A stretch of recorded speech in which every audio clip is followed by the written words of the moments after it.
好啦，周日不講理1831305好多電話打嚟啊！喺接家庭觀眾電話之前咧，我哋聽埋華叔，華叔大約飲咗水啦，清咗喉嚨啦，可以。華叔，你嘅意見？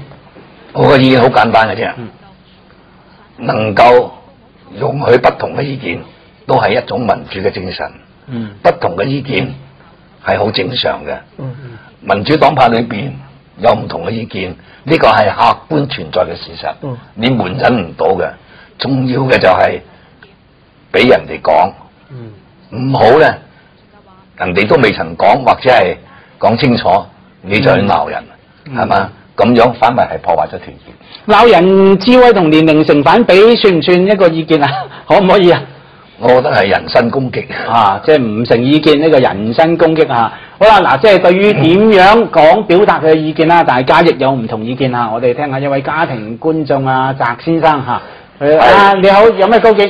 咁樣就我就反對5個鐘節嘅。係。其實因為原因，我覺得我覺得係民主派好硬錢咯。因為有時候佢同埋佢即係話，為咗呢個普選公投，但係佢有冇睇翻佢哋成上次立法會選舉同埋以前啲補選嗰個投票率同埋佢嗰個結果咧，你會發現我覺得其實可能你動員晒啲人係未必會贏得到咯。我都驚呢樣嘢。同埋如果將來真係好話唔好聽。真係你有3個區，你係輸咗輸咗即係講咧，唔好聽輸咗嘅話，你咪淨係講政制嗰方面嘅嘢，有好多民生嘅嘢，好多嘅嘢，你哋都冇能力去否決㗎啦，已經冇能力去阻止嘅。咁你有咩好嘅建議？明白個政制啊？而家都冇㗎啦，而家都冇㗎嘛，係政制啊，根本就你哋要求我制度有問題啊！你哋係即係我識唔識立法會嘅制度嘅？係唔好意思，我唔好慢慢解釋，等阿翟生講先。但係我會覺得即係。如果其實上次嗰個方案，其實上次2005嗰時咧，好明顯好多民意都係覺得過咗先啦咁樣，但係你哋係唔聽㗎。同埋我頭先華叔嗰段話咧，我覺得係好諷刺啊！華叔講嗰段話要容納不同意見嘅聲音。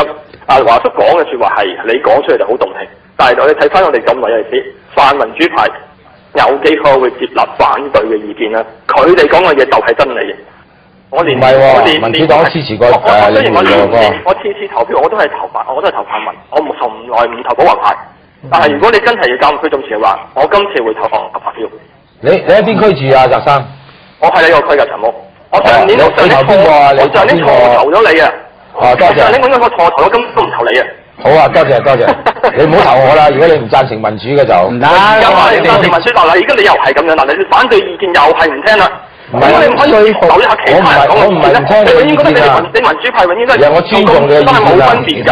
你哋共產黨我哋係啱派，你已經係啱嘅，你係帶住我哋。我唔係。多黨共產黨講嘅多黨合作，就共產黨領導嘅多黨合作有咩分別？你哋而家係阿翟生唔緊要啊，你個人決定啊，到時睇下就議題嚇。因為今次咧，佢哋就話，如果真係請辭成功係單一議題，咁你又覺得認同嘅去提咯，翟生。我仲唔係尊重啲選民？如果你改變咗意見，覺得我錯咗，我叫你唔好投我票，仲唔係尊重選民？唔通我話我仲可以代表你咩？翟生呢個真係還政於民。琴日咧，我喺代表你而家可以容許不同嘅意見，但係唔係一定要接納不同嘅意見，係嘛？冇錯。喺個當中咧，大家多啲討論，係嘛？